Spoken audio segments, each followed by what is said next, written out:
नमस्कार, मी डी.टी. आंबेगावे, मुख्य संपादक सत्य पोलीस टाइम्स। सामान्य जनतेचा आवाज बुलंद करण्यासाठी सत्य पोलीस टाइम्स या चॅनेलला आत्ताच सबस्क्राइब करा। दिवाळी हा आनंद, प्रकाश आणि प्रेमाचा सण असला तरी अतिवृष्टीमुळे अनेक कुटुंबाच्या घरात यावर्षी अंधाराचं सावट पसरलं होतं। मात्र या अंधारात प्रकाशाची किरणे ठरले श्री पवन जाधव मित्र मंडळ वरवंटी या मंडळाच्या वतीनं वामननगरच्या गरीब आणि गरजू कुटुंबांना साडी आणि फराळाचं वाटप करून एक आगळावेगळा उपक्रम राबवण्यात आला। अतिवृष्टीमुळे लातूर तालुक्यातील अनेक घरांमध्ये पाणी शिरलं, जनजीवन विस्कळीत झालं आणि काही कुटुंबांना दिवाळीचा आनंदही उपभोगता आला नाही। या परिस्थितीची जाणीव ठेवून श्री पवन जाधव मित्र मंडळाने समाजातील गरजूंना आनंद वाटण्याचा संकल्प केला आणि दिवाळीचा प्रकाश त्यांच्या घरी पोहोचवला।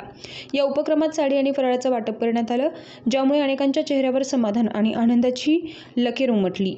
कार्यक्रमावेळी वरवंटी ग्रामपंचायतीचे उपसरपंच श्री राजेश पाटील तसेच श्री पवन जाधव मित्र मंडळाचे सदस्य अजय जाधव, अजित जाधव, रवी जाधव, प्रेमनाथ राठोड, रवी राठोड, समीर काझी, प्रदीप जाधव, आयुष जाधव, वैभव जाधव, प्रणव जाधव आदी मान्यवर उपस्थित होते। स्थानिक नागरिकांनी या सामाजिक उपक्रमाचं मनापासून कौतुक केलं। दिवाळीच्या काळात आमच्यासारख्या गरजू कुटुंबांना मदतीचा हात दिल्याबद्दल आम्ही मनपूर्वक आभारी आहोत, असं वरवंटी वामननगर येथील रहिवाशांनी सांगितलंय। या उपक्रमातून समाजातील संवेदनशीलतेचा आणि एकोप्याचा सुंदर संदेश देण्यात आला। श्री पवन जाधव मित्र मंडळाचे हे कार्य नक्कीच इतरांसाठी प्रेरणादायी ठरेल अशी अपेक्षा। आता आपण पाहिलातच की यंदाच्या पावसाळ्यामध्ये महाराष्ट्रभर आणि त्यातल्या त्यात मराठवाड्यामध्ये खूप जोराचा पाऊस झाला। त्याच्यामुळे गोरगरिबांचे आणि कष्ट करून खाणाऱ्यांचं खूपच नुकसान झालं। त्याच्यामुळे बऱ्याच कुटुंबांनी यावर्षी दिवाळी साजरा नाही करायचा अशीच परिस्थिती सगळ्याकडे आहे। त्याच्यामुळे आमच्या मित्रपरिवाराने असं ठरवलं की आपण आपल्याकडनं जे घडतं ते आपल्या गावातील गोरगरिबांना आपण मदत करावी। त्यासाठी आम्ही फराळ व महिलांना साड्या वाटप करायचा असा संकल्प करून आज ते लक्ष्मीपूजनाच्या दिवशी वाटप करत आहोत। या भागातील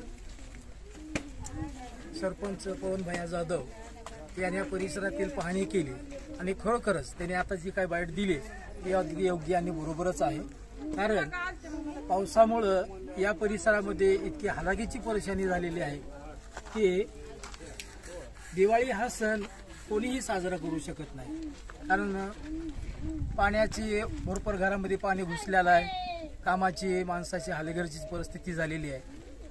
हे पाहून त्यांनी या परिसरामध्ये साड्या आणि फराळीचं वाटप या दीपावलीनिमित्त केलंय। आम्ही सर्वांचे आपले पवन भैया जाधव आणि त्यांचे मित्रपरिवार यांचे आम्ही आभारी आहोत। धन्यवाद। सामान्य जनतेचा बुलंद आवाज, सत्य पोलीस टाइम्स।